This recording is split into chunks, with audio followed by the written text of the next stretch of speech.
Welcome back, Hobby Maniacs. I'm Rob Bear, and today we're going to take a closer look at the new Space Marine HQ Command Tank box set. It's exclusive from Warhammer World, and as you can tell, it came from Warhammer World. There's the price tag in pounds, which I think amounts out to about 125 American dollars when you convert it out there. So it's a very expensive kit. It is a gorgeous kit, and we're going to take a closer look at that. But before we do that, make sure you stay in the trenches, subscribe to this YouTube channel, check out the blog, SpikeyBitsblog.com, and head on over to thelongwar.net. That's the home of the battle reports. For exclusive content and early access videos, become a veteran of the Long War today.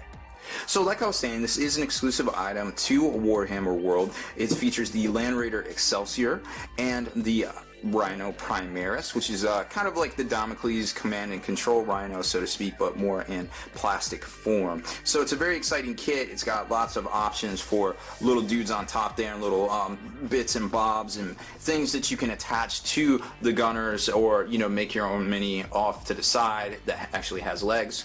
They don't come with legs. It's not like the sergeant that can fix things. But that being said, it's a gorgeous kit. It's got tons of options, very cool looking stuff. Now, this came out over the summer. Obviously, it's an expensive kit. I was not able to import it and take a look at it. My friend Greg Steiner was nice enough to allow me to borrow his kit and the Blood Oath book, which we are also doing a review of here on the channel as well, so that I could show it to you guys. Now, that being said, I want to just do a quick little shameless plug again. Many of you know and also contribute to supporting what we do here on the Spiky Bits basically network, hobby network, so to speak, that we appreciate your support, and we are doing something different over on the Patreon page. Whereas if you pledge your support to us, all of these things that we review and we unbox, because unfortunately a lot of the Games Workshop stuff, generally all of it that isn't basically we're not basically giving it to unbox and then we have to give it back. It's not on loan, so to speak. All of that stuff we basically have to buy. And here at Spiky Bits, it isn't about the money, but it does take money to do the things we do. And picking up all the new releases every week that comes out, spending all the time to review them, well, let's just say it is a drain on a lot of our resources here. But that, supporting the hobby is one of our hobbies here at Spiky Bits. We don't mind doing it. We love doing it. However, one of the things we're doing now over on Patreon is where all of the items that we unbox and we review every month, if it isn't something that was loaned to us, we are giving that back in support to our supporters. So you can check out all the details. There's probably a link up on the screen. Go over there, check it out. Basically, it's your opportunity to both support the channel, all the features, all the unboxings, all the reviews, all the things we do here and also back on the site as well, and get a box of swag every month out of it as well. So I think it's a neat idea. I really hope that you value the support, that you value what we do here and can lend your support to what we do. Now, all that aside, let's take a closer look at this miniature. I just kind of went off on a tangent there, but I wanted to explain kind of how we're doing things differently over there. And again, once again, thank you to all the supporters that have been over there supporting us for the past year or so.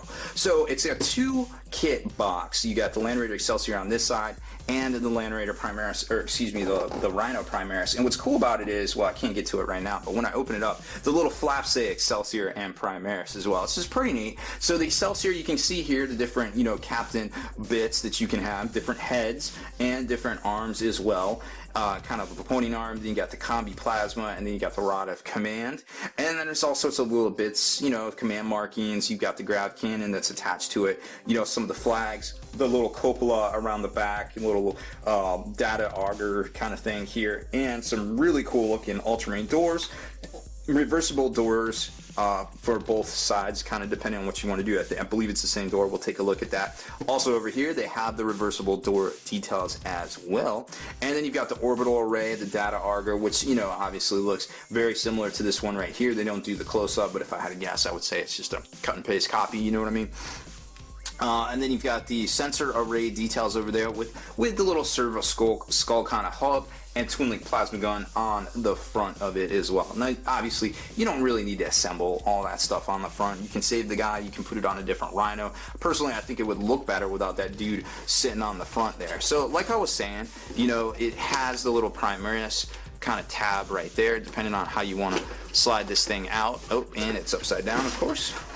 So we'll flip that around. We don't want all these pieces kind of spilling out. Now, this is obviously an expensive kit that we discussed already, but what I like about it is the full color manual that also comes with it right there.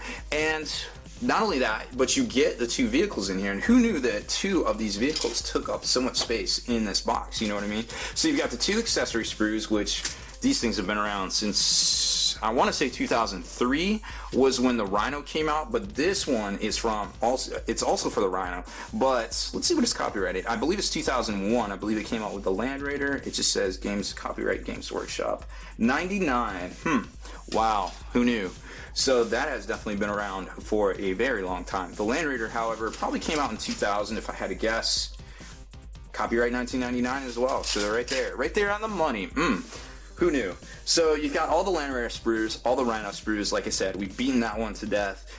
Everybody's seen a Land Raider and a Rhino. But what I like about this is, if you take a closer look at the manual, you will notice that it looks like they almost redesigned it in 3D.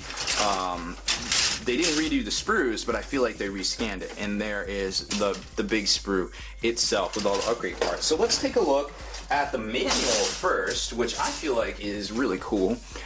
It's a nice little read in here, kind of explains like I guess the doctrines for kind of how these 2 tanks work, and it's got some cool little artwork. So here they are, the 400-point data sheet for the 2 command tanks. So you've got the Land Raider Excelsior and the Rhino Primaris. As you would imagine, they have their normal armor profile, and then you got all the weapons and things. The data augers are actually kind of cool. When the Land Raider Excelsior is within 24 of 1 or more of the Rhino Primaris, it adds 1 to its ballistic skill. Okay, that's pretty cool. So it's not exactly twin link, but it is hitting on ballistic skill 5. Pretty cool. Aquila Aegeus field confers a 6-up invulnerable save in addition to a model with the Aquila Aegeus. Ignores crew shaking and crew stun, results on the vehicle damage table. They should put these things in a general service, you know what I mean? The Rhino Primaris has a twin link plasma gun, searchlight smoke launchers, and the Land Raider Excelsior is still an assault vehicle and has Power of the Machine Spirit. So you can still put your dudes in there, and it still can like split fire on its weapons, which is actually kind of cool when you got that big grab sitting up front, right?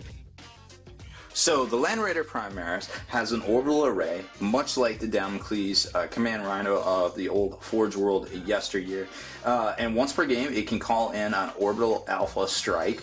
And it looks like it's actually pretty good. I mean, infinite range, strength 10, AP 1, orders 1, blast, massive blast, 1 use only orbital. So if an arrow is rolled on a scatter die when firing a weapon as a special rule, the shot always scatters the full D6, regardless of the firing model's ballistic skill. Now, if you can get that ignores cover somehow, that would be pretty swell, let me tell you.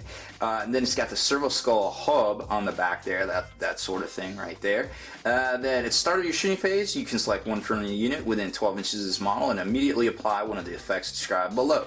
Targeting Dagger Skull. The target unit can fire snapshots, including Overwatch, using their full ballistic skill characteristic.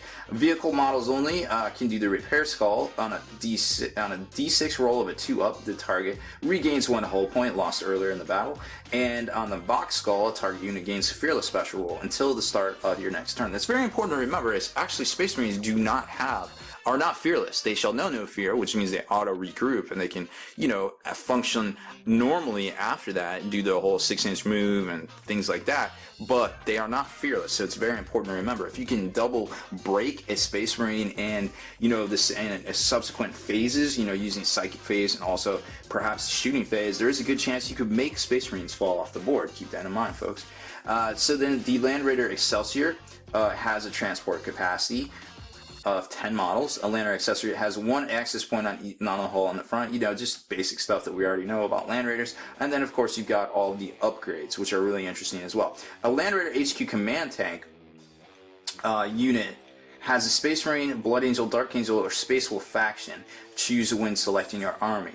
The 2 vehicles only take up 1 slot on the Force org, but are otherwise individual units for all rules purposes, including victory points as well as rules for weapons and vehicle upgrades can be found in the Warhammer 40k rules book. So they pretty much work independent. They just take up one HQ slot, which is really neat because, but you know, taking an HQ Land Raider choice is always pretty awesome, I feel like. So here's a look at the assembled models, and like I said, they recreated these in 3D design. They recreated the Land Raider as well as the Rhino as well. But we noticed on the sprues, those are dated, you know, their original dates. So don't know if that, you know, really comes into play, but obviously they're doing everything on the computer now, so why not, you know, design all the parts to make sure that they fit. So here you can take a closer look. Boom, it all pretty much lines up. Here's the new extra pieces. You got a front hull plate and the extra the two extra doors, which are reversible, and then you got the top cupola right there that is a little bit different, kind of reminiscent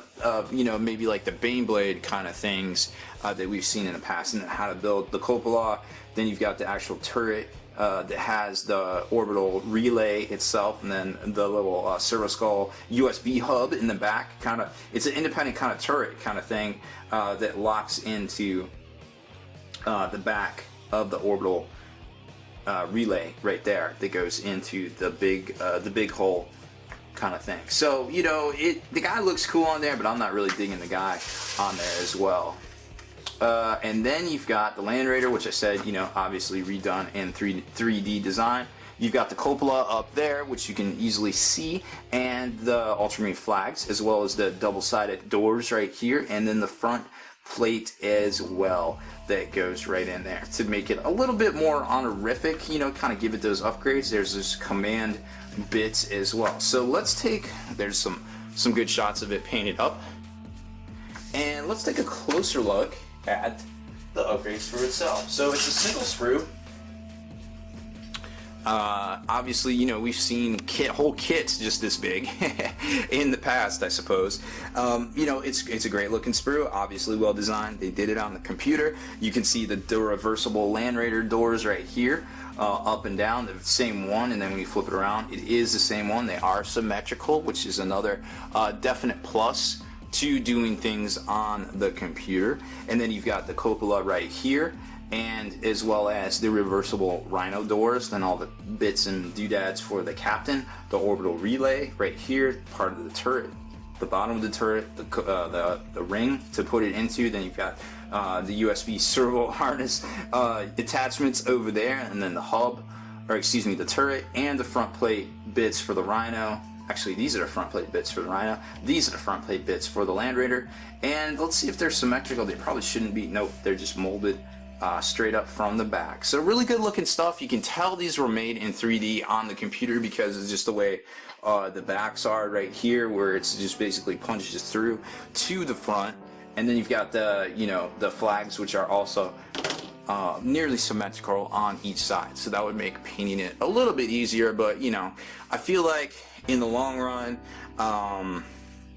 you're definitely going to want to take some time painting this. You're not going to want to do a whole lot of shortcuts because it is such an ornate and very good centerpiece kind of type model. Now, it's easily one of those kits that you could split with a friend because of the cost. For most people here in the States, I don't really see how we could get our hands on these unless we know somebody over there, obviously, like my friend Greg did. So that's always good. But you can check out eBay. You know, I'm sure there's some English folks that are putting it up on there, and you just never know what you're going to find on the eBay. But remember, all these exclusives and stuff, it's sometimes not worth super overpaying for, because you never know when Games Workshop's going to put them out into general release. So, you know, make sure you spend your hobby dollars in a good way, and you know, hold on to them for as long as you can, because this is not a hobby to be throwing money away in, if you know what I mean.